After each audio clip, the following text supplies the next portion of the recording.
আসসালামু আলাইকুম, কি অবস্থা সবার?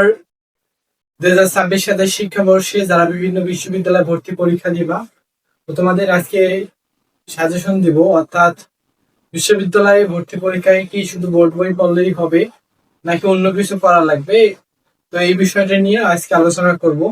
তোমরা হয়তো জানো যে বিশ্ববিদ্যালয়ে ভর্তি পরীক্ষা দেওয়ার আগে বিগত বছরের প্রশ্নগুলো অ্যানালাইজ করা দরকার।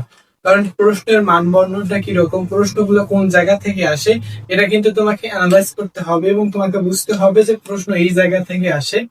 এখন প্রশ্ন যে ভাই, আমি কি শুধু ঢাকা বিশ্ববিদ্যালয়ের প্রশ্ন ব্যাংক পড়বো, না রাজশাহী বিশ্ববিদ্যালয়ে পড়বো, না চট্টগ্রাম বিশ্ববিদ্যালয়ে পড়বো, না জাহাঙ্গীরনগর বিশ্ববিদ্যালয়ে পড়বো?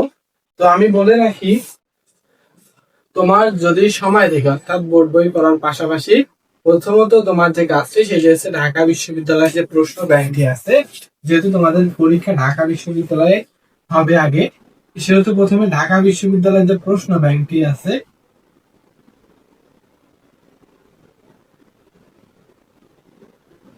ঢাকা বিশ্ববিদ্যালয়ের যে প্রশ্ন ব্যাংকটি আছে এটি তোমাকে সর্বপ্রথম পড়তে হবে।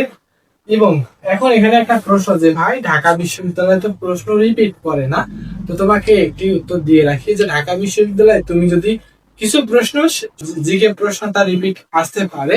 এটা হচ্ছে, এটা বিগত বছরে দেখা গেছে দুই চারটা জিকে কিন্তু রিপিট হয়, অর্থাৎ আগের বছর এসেছিল এবছরও কিন্তু আসতে পারে। তো অন্য অন্য গুলো রিপিট হবে না, এটা স্বাভাবিক। কিন্তু এখান থেকে তুমি যে প্রশ্নটা পড়বা, যে প্রশ্নটা ব্যাখ্যা সহকারে পড়বা, সেটা কিন্তু অন্যান্য বিশ্ববিদ্যালয়ে কিন্তু প্রশ্ন হবে।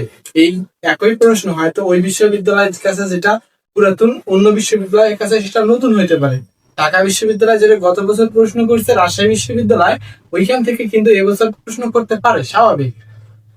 এটা বিগত বছর হয়েছে, এবারও হওয়ার সম্ভাবনা আছে।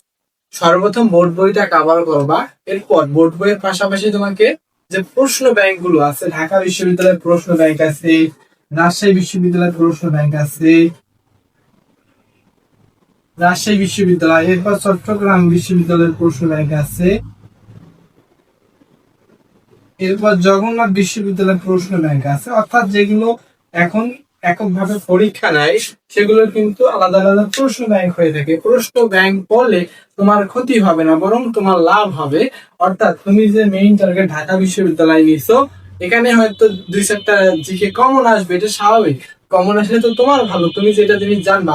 সর্বপ্রথম যারা অ্যাডমিশন দেয় তাদের উচিত বেশি প্রশ্ন অ্যানালাইজ করা, বেশি প্রশ্ন দেখা। তুমি যখন বেশি প্রশ্ন দেখবা, তখন কিন্তু ওই প্রশ্নগুলো থেকে কমন পাওয়ার সম্ভাবনা বেশি থাকবে। এই প্রশ্নগুলো সলভ করবা, প্রশ্নগুলো ব্যাখ্যা সহকারে পড়বা, তাহলে কিন্তু হিউজ পড়াশোনা হবে। তো বিশ্ববিদ্যালয় ভর্তি পরীক্ষা দিতে বোর্ড বইয়ের পাশাপাশি যদি কোনো বই হেল্পফুল হয়ে থাকে, সেটা হচ্ছে প্রশ্ন ব্যাংক।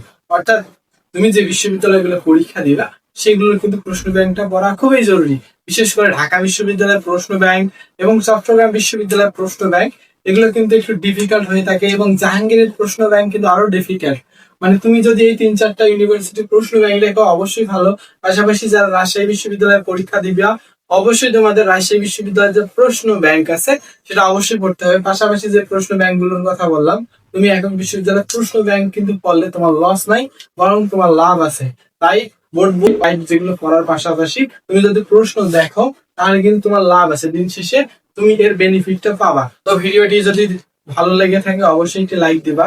আর পরবর্তীতে বিশ্ববিদ্যালয় সম্পর্কে যে কোনো তথ্য পেতে চাইলে চ্যানেলটি অবশ্যই সাবস্ক্রাইব করে রাখবা। সকলকে ধন্যবাদ।